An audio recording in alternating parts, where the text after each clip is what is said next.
اللہ نے یہ پروڈکٹ بنائی ہے انسان. اس کی مثال یوں سمجھیں،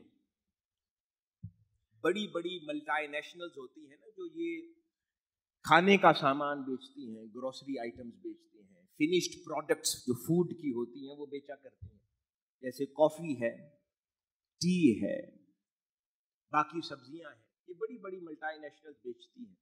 تو پتہ ہے یہ کیا کرتی ہیں؟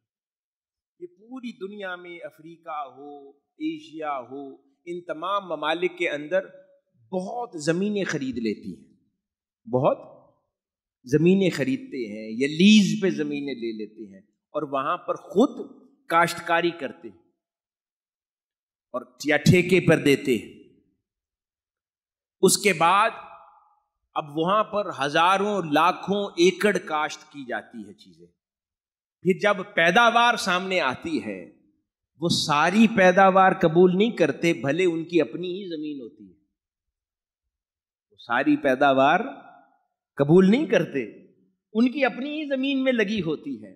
اس میں جو سب سے بہترین پیداوار اپنی ہی زمین سے نکلتی ہے اس کو اپنی کمپنی کے لیے رکھتے ہیں اور اپنے برانڈ سے بیچتے ہیں. جو اپنی ہی زمین سے نکلنے والی پیداوار ہوتی ہے نا، اس کی جو سب سے کمال شے ہوتی ہے، سب سے اعلیٰ درجے کی پروڈکٹ ہوتی ہے، اس کو اپنے برانڈ سے بیچتے ہیں. اپنا برانڈ صرف اعلیٰ شے کو دیتے ہیں، ادنا کو نہیں دیتے. دنیا دار یہ کرتے ہیں تو وہ تو پھر مولا ہے. تو اپنے برانڈ، اپنا نام صرف اعلیٰ شے کو دیتے.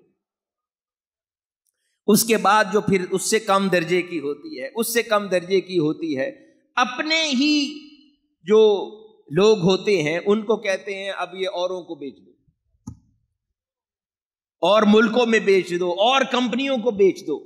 اپنی پروڈکٹ اور اپنا نام صرف اعلیٰ شے کو دیتے ہیں، ادنا کو نہیں دیتے.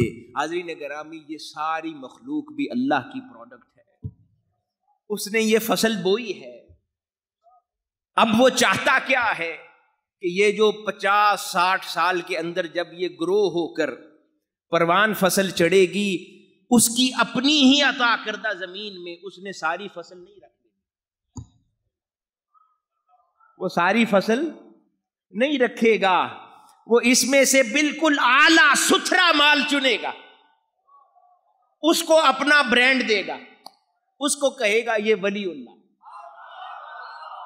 اسے کہے گا یہ ولی اللہ ہے، اس کو اپنا نام دے گا. باقیوں کو کہے گا اب آپس میں بانٹ لو، تمہارے کام آ گئے. یہ مخلوق ہے باقی. تو جن کو اپنے نام سے جوڑتا ہے وہ ستھرا مال ہوتا ہے. اب وہ ستھرا مال کیسے بنا؟ لگی تو فصل برابر ہے، لگی بھی اسی زمین میں ہے جو مولا کی عطا کردہ ہے، اسی ماحول میں، اسی آب و ہوا میں، اسی پانی سے. زمین بھی ایک ہے، فصل بھی ایک ہے، پر کسی نے پھل اچھا دیا، کسی کا پھل پودے کا کمزور نکلا. اب اس نے فصل لگا کر چھوڑ دیا ہے. اب وہ دیکھتا رہتا ہے کہ میں نے جو فصل لگائی ہے اب اس میں سے جو سب سے بہترین بن جائے گا اس کو اپنا نام دے دوں گا، باقی بانٹ دوں گا لوگوں کو. اس کو اپنے لیے رکھ لوں گا اور باقیوں کو بانٹ دوں گا لوگوں کے لیے. حاضرین گرامی، اب یہ ہم پر منحصر ہے کہ ہم وہی مصنوعات کی طرح ہیں جو اللہ نے اس دنیا میں لگا دی ہے فصلوں کی طرح. اب اس 60-70 سال کے عرصہ حیات میں ہم نے اپنی کوالٹیز کو بہتر کرنا ہے، آداب زندگی سیکھ سیکھ کر، تاکہ اس کی نظر میں آ جائیں، اس کی نگاہ میں آ جائیں، اور کاش وہ ہمیں اپنے لیے رکھ لے، اور کاش وہ ہمیں اپنے لیے رکھ لے، اوروں کے لیے نہ چھوڑ دے، ہمیں اپنے لیے رکھ لے. نہیں چاہتے ہم کہ ہمیں اپنے لیے رکھ لے، اوروں کے لیے نہ چھوڑے. بس اس کے لیے ضروری ہے کہ آداب زندگی کو زندگی میں داخل کرے. وہ اخلاق جو قرآن میں ہے، جو اللہ کے رسول صلی اللہ علیہ وآلہ وسلم نے ہمیں عطا فرمائے ہیں، ان کو زندگی میں داخل کرتے چلے جائیں، تاکہ پھر وہ اس تھوڑی مگر خالص مصنوعات میں شمار ہو جائے کہ جو اللہ نے اپنے لیے رکھنی.